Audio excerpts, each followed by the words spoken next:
ચરણારવિંદ કહેશે હે પ્રણતદેહિના પાપ કર્ષણમ, સમસ્ત પાપોનું કર્ષણ કરનારા. અનેક ચર્ચાઓ તો વિસ્તાર છે, એનો નથી જતો. તો મહાપ્રભુજીના ચરણારવિંદ કેવા છે? ચરણારવિંદની કૃપા, ચરણ રજ, ચરણ સ્પર્શ, ચરણ ગંધ અને ચરણોદક, ચાર રીતે ચરણારવિંદ કૃપા કરે. ચાર માધ્યમ થકી ચરણારવિંદની કૃપા થાય. અને 84 વૈષ્ણવ એનું પ્રમાણ છે, 252 વૈષ્ણવ એનું પ્રમાણ છે. ચરણ રજ, તીર્થ સકલ સનાત કીધા ચરણ રેણુ સમાન. કેવલ રજનો સ્પર્શ અને ઘણા ઘણા પ્રસંગો આપણે એનો વિસ્તારમાં નથી જતો. ચરણોદક, અચ્યુતદાસની વાર્તા જુઓ. અચ્યુતદાસ પર એવી કૃપા કરી કે મહાપ્રભુજી પોતાનું ચરણોદક આપ્યું ને આંખે લગાડ્યું. આંખે લગાડ્યું ને અચ્યુતદાસ પર એવી કૃપા થઈ, શ્રીનાથજી ત્યાં જે વસ્ત્ર શૃંગાર ધરે અહીંયા અચ્યુતદાસને દર્શન થાય. પ્રગટ લીલાના વ્રજમાં, જ્યાં વ્રજમાં જાય ને લીલા થતી દેખાય. પ્રગટ નયન લીલા દિખાવે. આ સામર્થ્ય મહાપ્રભુજીના ચરણોદકનું છે. તમે કેસર સ્નાન કરાવો છો ને, બેઠકજીમાં જાઓ ને ચોતરાજીને કેસર સ્નાન, એ જે જલ એને ચરણોદક કહેવાય. ચરણોનું ઉદક, એ ચરણોદક. સ્વયં ગુસાઈજીનો એવો ક્રમ હતો, રોજ શ્રીનાથજીના શૃંગાર ધર્યા પછી ગિરિરાજજી પરથી ઉતરી અચ્યુતદાસ પાસે જાય, એને દર્શન કરે, અચ્યુતદાસને મળે, જુએ અને પછી જાય. તો પૂછ્યું અચ્યુતદાસ એક વાર, જયરાજ રોજ અહીંયા સેવા કરીને કેમ પધારો છો? ત્યારે ગુસાઈજીએ કહ્યું કે અચ્યુતદાસ, મને તમારી આંખોમાં મહાપ્રભુજીની આંખો દેખાય છે. તમારી આંખોમાં શ્રીનાથજીની પ્રસન્નતા મને દેખાય છે કે આજે મેં સેવા કરી એનાથી શ્રીજી પ્રસન્ન થયા કે નહીં એ મને તમારી આંખોમાં દર્શન થાય. આ કૃપા મહાપ્રભુજીના ચરણો થકી. એટલે પહેલાના સમયમાં એ કેસર સ્નાનનું જલ રાખતા સાચવી, અને એ આ ચરણોદકની કૃપા. ચરણ ગંધ તે તામસના અઘર્યા પરતાપ પદરજ ગંધ વલ્લભાખ્યાન. મહાપ્રભુજી પૂર્વના જંગલોમાં, બંગાળમાં પધાર્યા છે. અનેક તામસ જીવો વનમાં રહે છે. એક એકનો ઉદ્ધાર કઈ રીતે કરવો? ત્યારે મહાપ્રભુજી પોતાના ચરણ એક શિલા ઉપર ઘસ્યા, અને ઘસ્યા તો એમાંથી એવી સુગંધ નીકળી કે ગંધ માત્રથી સમસ્ત તામસ જીવોના ઉદ્ધાર થઈ જાય.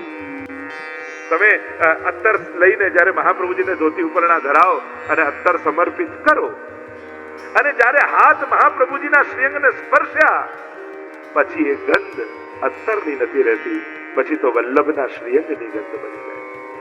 અને એ ગંધ જ્યારે ગ્રહણ કરો છો ત્યારે એ ગંધ અત્તરની ન માનતા આ મહાપ્રભુજીના શ્રીઅંગની ગંધનું મેં ગ્રહણ કર્યું છે, આવો ભાવ કરે. કારણ કે મહાપ્રભુજીની એ ગંધ છે જે બે વચ્ચેના અંતરને કાપી નાખે, એ જ અંતર છે. જે બંનેની એક સુગંધ કરી દે, એક ગંધ કરી દે, એ જ અંતર છે. એટલે એ ભાવ કરો. મહાપ્રસાદ પણ લેતા હોય ત્યારે વસ્તુનો સ્વાદ, સામગ્રીનો સ્વાદ ના આવવો જોઈએ. આમાં ઠાકોરજીનું અધરામૃત છે, એ અધરામૃત સ્વાદ આવ્યું. આજે પ્રભુનું મને અધરામૃત મળ્યું.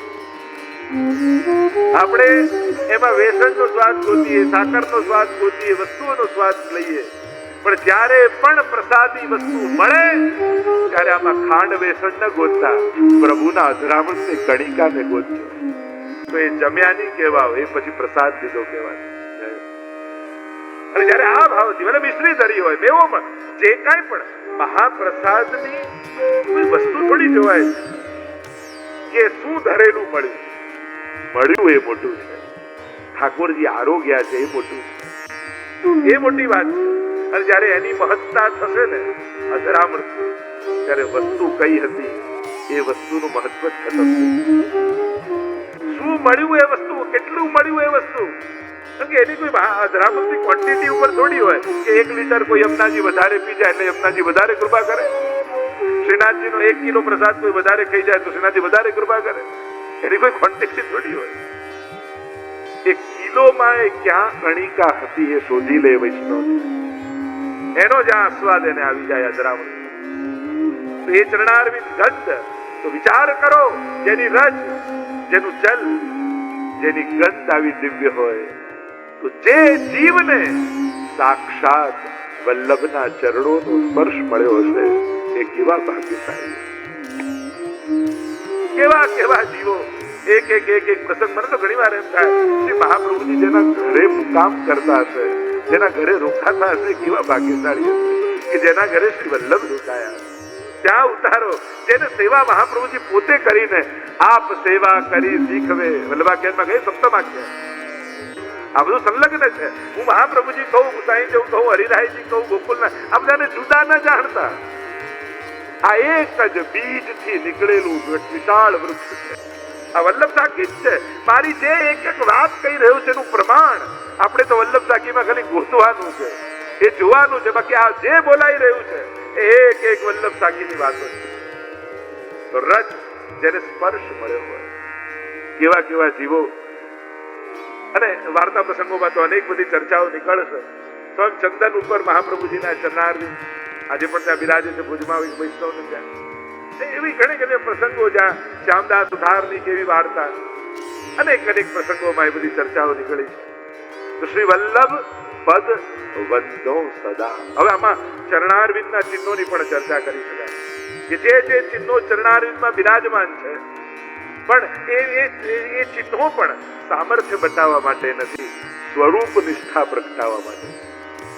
અલૌકિક પુષ્ટિ પુરુષોત્તમ જ્યાં જ્યાં હોય ત્યાં ભગવાન કોઈને પ્રભાવિત કરવા નથી માંગતા કે હું આવો બળવાન, હું આવો શ્રેષ્ઠ છું, એ બતાવવાની જરાય કોશિશ નથી.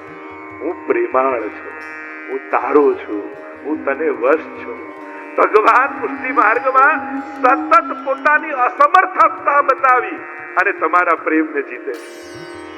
સામર્થ્ય બતાવે તો બુદ્ધિને જીતે, અસમર્થતા બતાવે તો તમારું દિલ જીતે. જો કોઈ બહુ બળવાન વ્યક્તિને તમે જુઓ તો તમારી કોઈ વિદ્વાનને જુઓ તો તમારી બુદ્ધિ સરેન્ડર થઈ જાય, ઇમ્પ્રેસ થઈ જાય. પણ એક નાનકડા બાળકને જુઓ ને તો તમારું દિલ જીતાઈ જાય. એટલે લાવને આને ખોળામાં લઈને રમાડો. પુષ્ટિ માર્ગની આ જ વિશેષતા છે. અહીંયા ભગવાન વિરાટ રૂપ ધારણ કરી તમને ઇમ્પ્રેસ કરવા નથી માંગતા, પ્રભાવિત કરવા નથી માંગતા કે આ મારા શરણમાં આવી જાય ને મને ડિપેન્ડ થઈ જાય, મારા શરણાગત થઈ જાય, નિસાધન થઈ, આવું જરાય કોશિશ નથી. અહીંયા તો બાળક બનીને તમારી ગોદમાં રમવા ઠાકોરજી છે. તમને યશોદા બનાવી, એટલે સેવા કરીને આપણે ઠાકોરજીને કાંઈ નથી આપતા. સેવા કરી એક નાનકડી મિશ્રી કટોરી ભોગ ધરીએ છે ને તો આપણે પ્રભુને કઈ નથી આપતા. આ કટોરી મિશ્રી સ્વીકાર કરી ઠાકોરજી આપણને યશોદાનું સુખ આપે છે, આપણને ગોપીઓનું સુખ આપે છે. એટલે સેવા કરી આપણે નથી આપતા, સેવા ગ્રહણ કરી ઠાકોરજી યશોદાજી જેવા પ્રેમનો વૈભવ આપણને આપે છે. નંદાલયનો વૈભવનું સુખ આપણને દાન કરે છે. સેવા દ્વારા પ્રભુ દાન કરે છે, ગ્રહણ નથી કરતા. એટલે જ્યારે જ્યારે સેવા કરો ત્યારે મેં શું ધર્યું ને મેં શું આપ્યું એનું ચિંતન ન કરતા આજે ઠાકોરજીએ ગ્રહણ કરી મને કેવા વ્રજ ભક્તોનું સુખ આપ્યું એનું ચિંતન કરજો. કારણ કે આપણે ત્યાં દરેક વસ્તુનો ભાવ, આ યમુનાજીના ભાવની સેવા, ચંદ્રાવલીજીના ભાવ, લલિતાજીના ભાવની, આજે ઠાકોરજીએ મને કયા વ્રજ ભક્તોનું સુખ આપ્યું એનું ચિંતન સેવા બની કરે.